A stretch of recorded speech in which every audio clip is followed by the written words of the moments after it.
오늘은 승혜종합 사회복지관 헌신예배로 예배를 드리고 있습니다. 또 우리 승혜교회에서 자리매김이 좀 크죠, 우리 복지관이. 그래서 자원봉사자로도 많이 우리 성도님을 섬겨주고 계시고, 이 복지관을 통해서 또 교회에서 못하고 있는 일을 또 복지관을 통해서도 많이 감당하고 있습니다. 그래서 여러 가지 모양으로 우리 복지관 또 주님의 선한 사역을 위해서 귀하게 쓰임받고 있다고 믿습니다. 아멘. 특별히 오늘 예물을 드리면서 우리 김태미 관장님도 또 이렇게 예물을 하셨고, 우리 직원분들도 한 마음 되어서 예물을 드리셨습니다. 하나님께서 기쁘게 받으신 줄로 믿습니다. 아멘. 여러분, 건강한 성도의 특징이 있습니다. 건강한 성도는 대체로 진리에 목마르다는 것이죠. 진리에 목이 말라요. 그래서 끊임없이 배우려고 합니다. 건강한 성도는. 여러분, 사마리아 여인 아십니까? 우물가에서 예수님 만난 사마리아 여인. 예수님께 묻습니다. 예수님, 우리가 언제 예배를 드려야 됩니까? 예수님, 우리가 어디서 예배를 드려야 됩니까? 끊임없이 질문을 던지고 찾고자 하고 진리에 대해서 목마른 모습들 보여주고 있습니다. 또 건강한 성도는요, 끊임없이 순종하려고 합니다. 말씀만 하옵소서. 그리하면 주의 종의 하인이 나을 줄 믿습니다. 백부장. 끊임없이 말씀 들려지면 순종하려고 하죠. 그리고 이 건강한 성도는 끊임없이 예수를 닮으려고 합니다. 여러분, 모르드게 같은 사람 아십니까? 모르드게는 스스로 죽음을 선택했던 사람이죠. 하만 앞에서. 다윗은 어떨까요? 기회가 있는데도 행하지 않았죠. 살인을 행하지 않았죠. 끊임없이 예수를 닮으려고 하죠. 스데반 집사는 또 어떨까요? 돌 던지는 무리들을 향해서 그냥 다 맞으면서 이제 묵묵히 도살장에 끌려가는 그런 양처럼, 순한 양처럼, 바로 예수의 모습 아닌가요? 여러분, 건강한 성도는요, 배움이 있고요, 말씀에 대한 순종이 있고요, 예수를 잘 닮아 있고요, 우리가 배워야 될 모습이 바로 이런 모습이 아닌가 생각이 들어집니다. 한번 따라서 하겠습니다. 못다 배우는 이름 예수. 수없이 많은 교회에서 수많은 사람들이 그렇게 오랫동안 외쳤는데, 그 예수 이름을 외쳤는데 예수를 몰라요. 예수를 다 배우지 못했어요. 따라서 합니다. 예수는 말씀이십니다. 예수는 생명이십니다. 예수는 빛이십니다. 예수는 길이십니다. 예수는 지혜이십니다. 그래서 말씀을 사랑하면 지혜자가 되는 겁니다.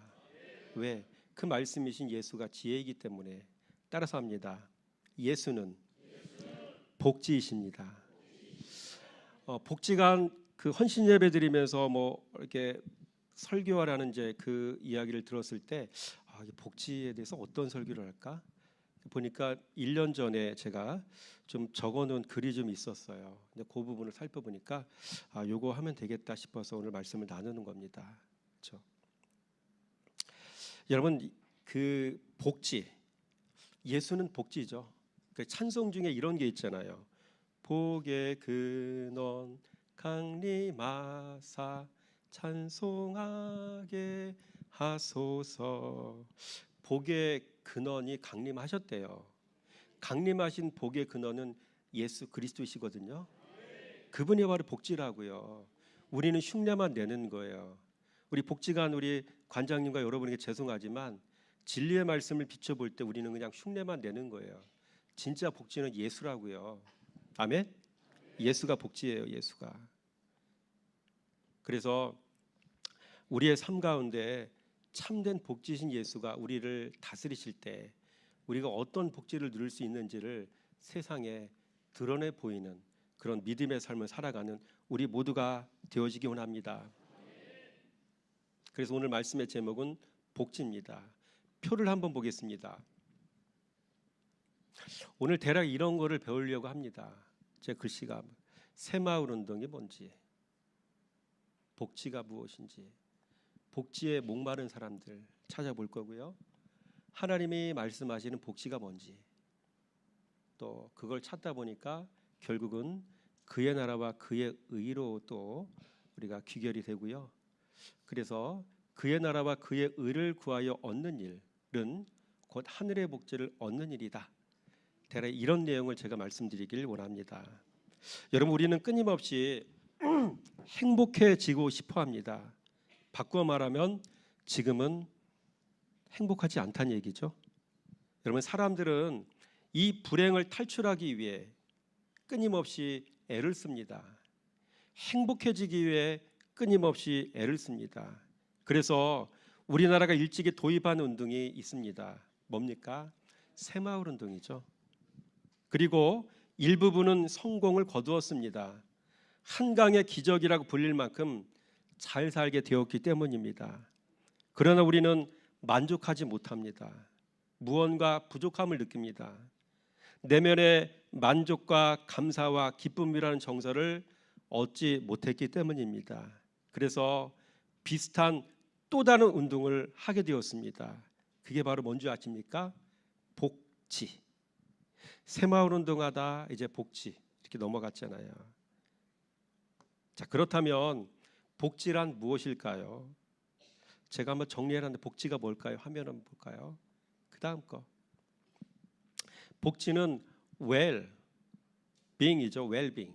well은 잘, 좋은 뭐 그런 뜻이죠. being은 존재 이런 뜻입니다. 조합하면 이런 뜻입니다. 인간의 상태를 좋게 만든다.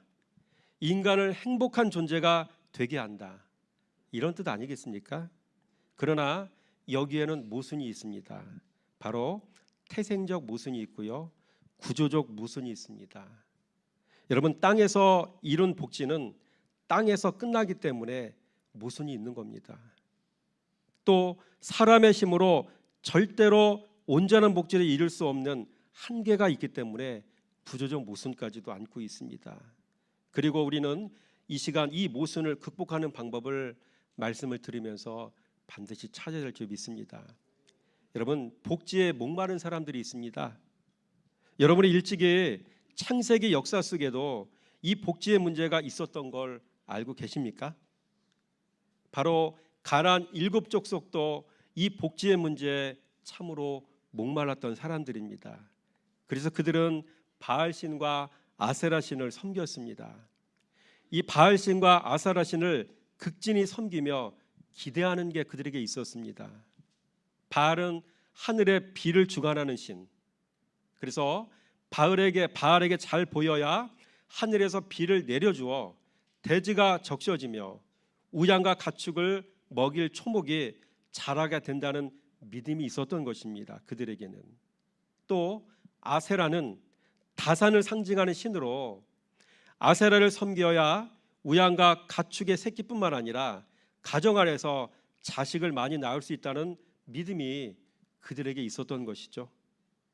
다시 말해 가나안 사람들에게는 바알과 아세라 신은 사람의 복지를 책임져 주는 신인 것이었습니다. 자, 그렇다면 하나님은 이 복지 문제에 대해 뭐라고 말씀하실까요? 우리 한번 마태복음 6장 33절 말씀을 읽어보겠습니다. 시작. 먼저 그의 나라와 그의 의를 구하라. 그리하면 이 모든 것을 너희에게 더하시리라. 아멘. 핵심은 이 모든 것입니다. 이 땅에서 사람들이 누리기 원하는 그 모든 것이 바로 이 모든 것을 얘기하는 겁니다. 주님도 이 모든 걸 다 해결해 주시겠다고 말씀하십니다. 단 조건이 맞으면 이 모든 것을 더하시겠다고 말씀하시는 것입니다. 그래서 그의 나라와 그의 의를 세우는 일로 훈련받는 중에 우리의 신앙의 선조들은 이 모든 것을 다 받아 누렸습니다. 먼저 아브라함을 보실까요?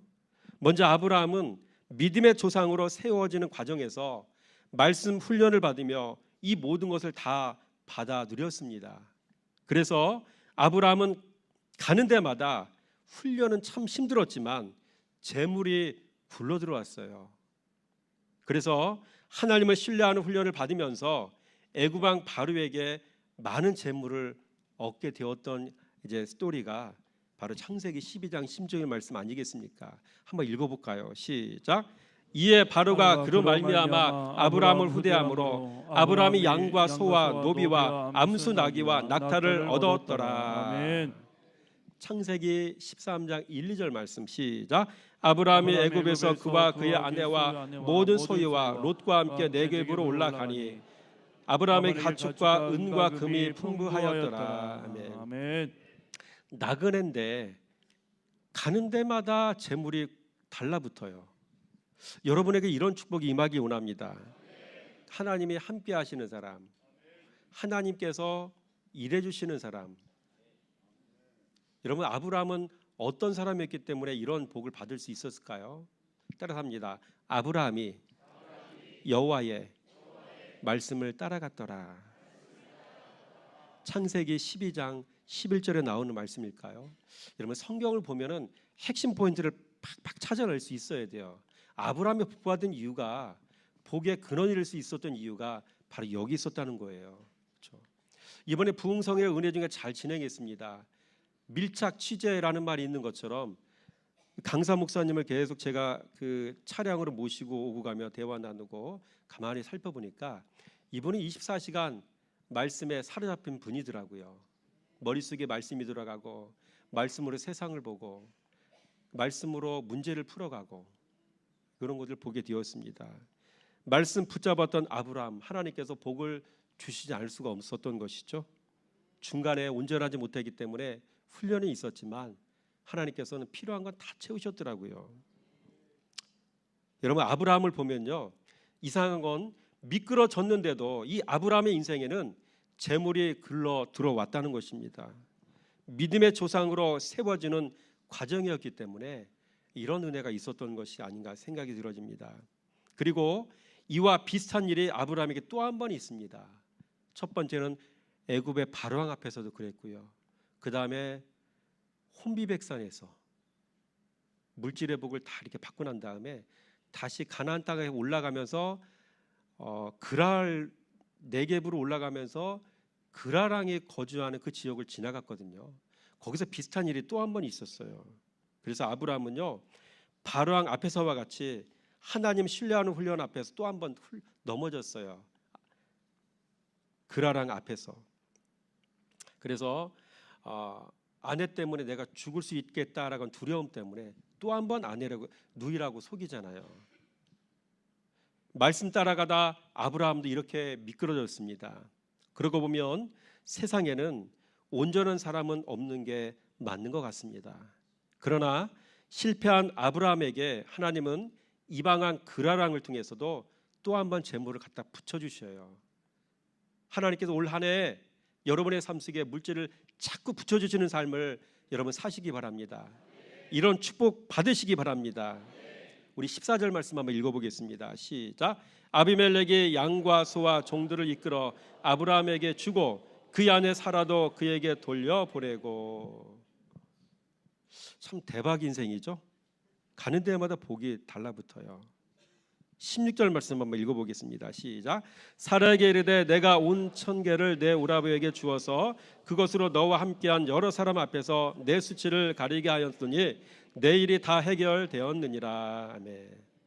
여러분, 이 모두가 아브라함이 믿음의 조상으로 세워지는 과정에서 훈련받으며 얻은 재물입니다. 말씀으로 훈련받는 과정 속에 하나님께서는 필요한 것을 채우신다는 사실을 여러분 눈치채시기 바랍니다. 말씀 붙잡으면 대박 인생이 되는 거죠. 여러분, 핵심은 이겁니다.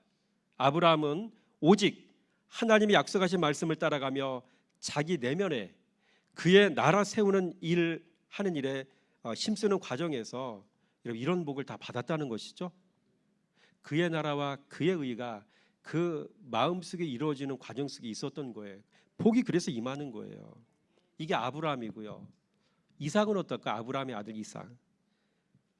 아브라함의 아들 이삭은요, 화평케 하는 자로 세움을 받아서 그의 의를 삶으로 실천한 일을 하는 일에 애썼던 사람 아니겠습니까? 그래서 이삭은 그의 나라의 주인이신 예수 그리스도의 성품을 자기의 삶으로 몸소 실행했습니다. 그러니 복이 임하는 게 당연한 것 아니겠습니까? 그래서 이삭은 한 해 소출의 100배를 얻을 수가 있었던 것이죠. 읽어보겠습니다. 이삭의 시작. 이삭이 그 땅에서 농사하여 그의 100배나 얻었고 여호와께서 복을 주심으로. 아멘. 아멘.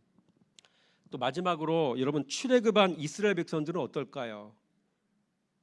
출애굽 때 이스라엘 백성들은 애굽 사람들의 금은 패물을 하나름 선물로 받아 나왔죠. 그 내용이 어디 나오냐면 출애굽기 13장 12장 36절 말씀인데 시작.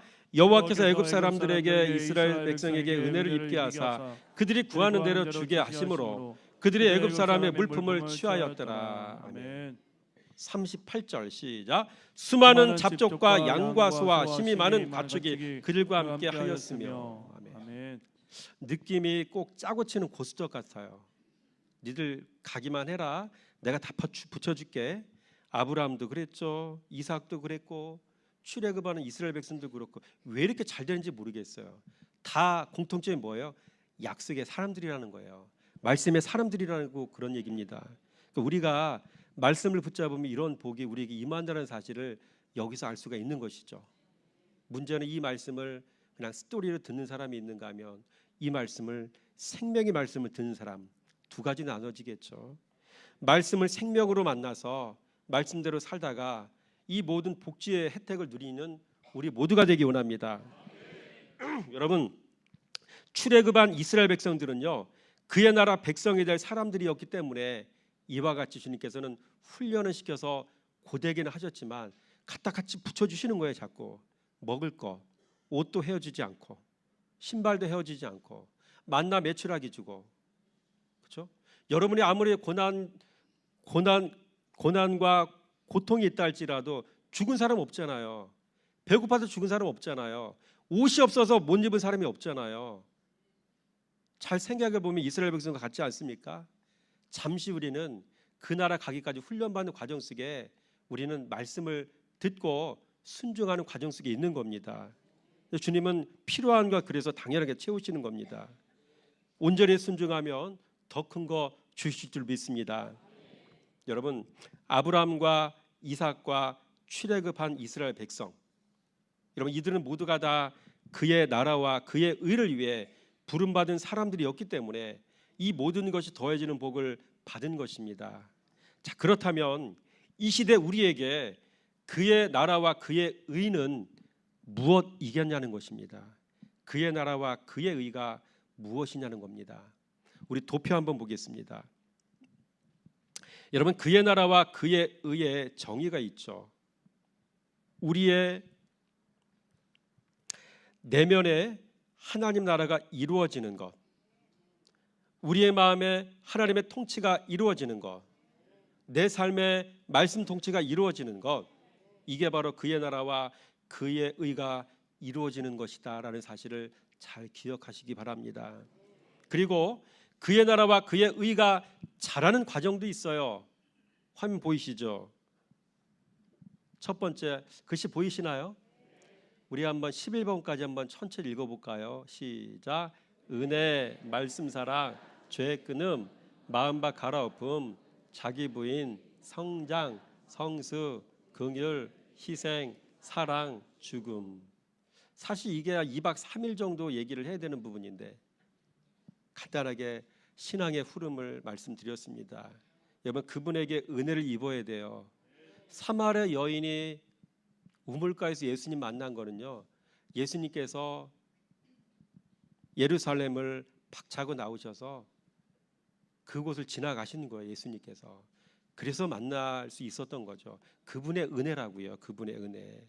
이 말씀이 들려질 때에 이 자리에 있는 것도 그분의 은혜고요. 말씀이 들려질 때 가슴에 깨달음이 오는 거, 깨달아지는 것도 주님의 은혜입니다.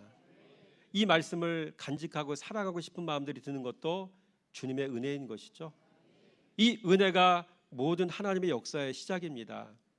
이 은혜를 입은 사람은 드디어 말씀을 사랑할 수가 있습니다. 그래서 건강한 성도는 말씀이 들려지면 그 말씀을 사랑합니다. 끊임없이 진리에 목이 마르고요, 배우려고 하고 순종하려고 하고 닮으려고 하고, 그렇죠? 이런 조건만 맞으면 복지를 운운하며 쫓아다니지 않아도 그분의 복은 이미 나의 내면에 내 전 인격과 영혼 속에 임했다는 사실을 확인하게 되실 겁니다. 이런 은혜가 있어지기 원합니다. 말씀을 사랑하는 사람들에게 따라온 그 다음에 특징이 있어요. 죄가 싫어져요. 죄 짓는 게 무서워져요. 내 자신이 무서워요. 자연스럽게 죄와는 멀어지겠죠. 죄 짓지 마세요. 죄 짓지 마세요. 동성연애 왜 합니까? 하지 마세요. 그런 얘기 필요 없습니다. 여러분, 진리가 그 안에 깃든 사람은요, 하나님이 기뻐하지 않는 건 자연스럽게 싫어지는 거예요. 가까이 가는 것도 싫어져요. 동성연애 하지 말라고 외칠 필요가 없어요. 그들에게 중요한 거는 진리에 눈뜨게 하는 거. 그러면 그 다음 문제는 해결됩니다. 죄를 끊고요, 자연스럽게 마음밭이 갈아엎어지죠. 그렇죠. 마음밭이 하나님 나라가 임하죠. 자기 입은 온전히 이루죠. 그 다음에 신앙이 성장하죠. 그리스도 예수를 아는 깊이가 더해져 가죠. 예수를 닮아 그 말씀에 순종하여 예수님을 온전히 잘 닮아가는 성장하는 삶이 있게 됩니다. 그 다음에 마음속에 그리스도 예수의 정서가 들어오고 희생하는 사람이 되고, 그 다음에 사랑하는 사람이 되고, 스데반 집사처럼 돌맞아 죽을 수 있는 사람이 되고, 순교할 수 있는 사람이 되고. 여러분, 이 과정 11가지의 과정을 자연스럽게 밟을 수 있는 사람은 그의 나라와 그의 의가 내면에 임한 사람이라는 사실을 믿으시기 바랍니다. 여러분, 사랑과 죽음까지 열어야 온전한 그의 나라와 그의 의가 이루어진 것입니다. 이 단계가 되어야 이제 예수 이름으로 모든 것을 할 수가 있습니다. 그래서 내 마음에 그리스도의 마음이 임함이 곧 그의 나라와 그의 의가 이루어진 것입니다. 말씀 한번 읽어보겠습니다. 시작. 너희 안에 이 마음을 품으라. 곧 그리스도 예수의 마음이니. 더 나아가 우리 안에 그의 나라와 그의 의가 이루어진 것이 곧 반석 위에 집을 세운 것이요 하나님의 성전이 세워진 것입니다. 또는 이 과정을 밟으며 성도는 성장하고 성숙하고, 그래서 하나님의 권세가 임하게 되는 것입니다. 여러분, 신앙의 세계는 그의 나라와 그의 의를 구하여 땅의 것과 하늘의 것을 다 얻는 자가 하늘의 복지를 누리는 사람입니다. 하늘의 복지 가진 자가 완전한 복지를 가진 자입니다. 하늘의 복지가 영원한 복지인 줄로 믿으시기 바랍니다. 땅의 복지는 육의 장막이 거치면 사라지지만 하늘의 복지는 하나님 나라에서도 영원히 누릴 수 있는 복지라는 사실을 기억하시기 바랍니다. 땅의 복지에 만족하시렵니까? 하늘의 복지까지 얻으시렵니까? 선택은 여러분의 몫입니다. 결론입니다. 그의 나라와 그의 의를 구하는 것이, 그래서 그것을 얻는 것이 곧 하늘의 복지를 얻는 일이라는 사실을 잘 기억하시기 바랍니다. 기도하겠습니다. 아버지 하나님, 감사합니다. 이 땅에 복지가 있듯 하늘의 복지가 있음을 알았습니다. 이 땅의 복지는 내가 힘써서 얻는 것이고 우상에게 빌어야 얻는 것이지만, 우리는 복의 근원이신 하나님께서 세우신 복지 아니면 지워버리시며 아버지 흔적도 없이 사라져 없어질 것임을 아버지 압니다. 복 있는 사람은 말씀 사랑하며 그의 나라와 그의 의를 구하며 살다가 하늘의 복지를 누리며 산다고 하셨습니다. 이제 복지의 원리를 알고 복지를 누리는 방법을 알았사오니 주님이 주신 복지를 이 땅에서부터 영원히 누리며 사는 우리 모두가 되게 주실 줄 믿사오며, 우리의 영원한 복지가 되시는 예수 그리스도 이름으로 감사하며 축복하며 기도드렸습니다. 아멘.